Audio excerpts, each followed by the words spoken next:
Okay, so today we are reading How Does a Waterfall Become Electricity? And we're starting with Chapter 3, Early Uses of Water Power. And we're also going to read Chapter 4, The Water Wheel. So as we read the next two chapters together, let's focus on identifying new information about water wheels. So let's start with our pictures first. So down here it says, the drawing shows a water wheel in ancient Egypt. And on this page, it says a historic water wheel in Ireland. Many European countries have used water wheels for power. All right, so let's get started with reading. Water has been used for power for thousands of years. The simplest early device was a water wheel. This is a wheel that is pushed by flowing water. The turning wheel is used to power machines and do other work. By using water power, the work is done by a person or animal was reduced. The first water wheels were used by ancient Greeks and Romans as far back as 240 BCE. They were used for grinding grains, getting water to villages, and irrigating or watering crops.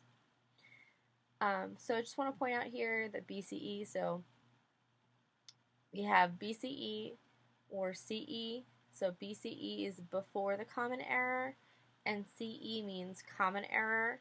So you can think of like it as a giant number line, and BCE is like the negative numbers moving towards CE, the positive numbers. The only thing is that there's no year zero. They start right at year 1. Okay. So they were used, like I said, for grinding grains, getting water to villages, and irrigating or watering crops. As early as the 1st century CE, a water wheel was used in ancient China to grind grain and create iron. Soon, these wheels were put to even more uses, including rotating an instrument used to study stars. In Europe, after the year 1000 CE, water wheels became even more popular. There was much work to be done, but not enough people to do it. Mills were built to put the energy of flowing rivers and streams nearby to use. Mills are machines, or buildings with machines, that use water wheels to convert flowing water into power. People during this period used mills to make paper, grind grain, flatten cloth or paper, and crush objects.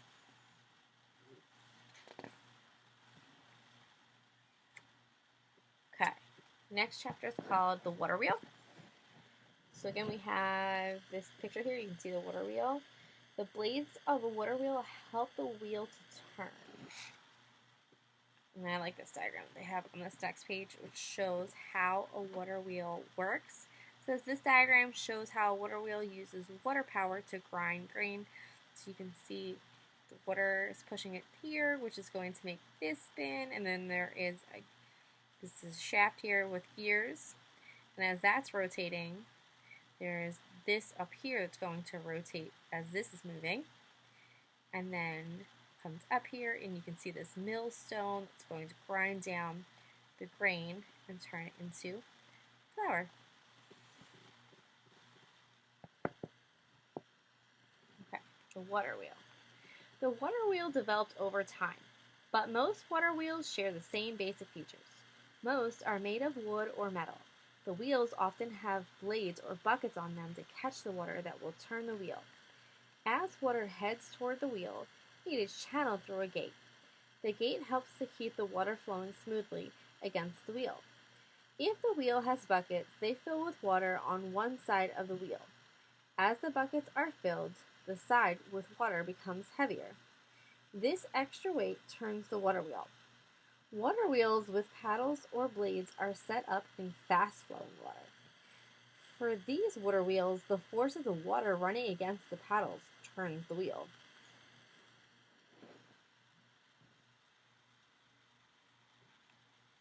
On the next page. As a water wheel turns, it also turns a shaft, or a kind of bar attached to the wheel. This shaft powers a machine that does the work, such as grinding grain. Smoky Mountain Mills. Two mills are still in use today in the Great Smoky Mountains National Park in North Carolina and Tennessee. People can visit the mills and purchase products made there. Right, stop there.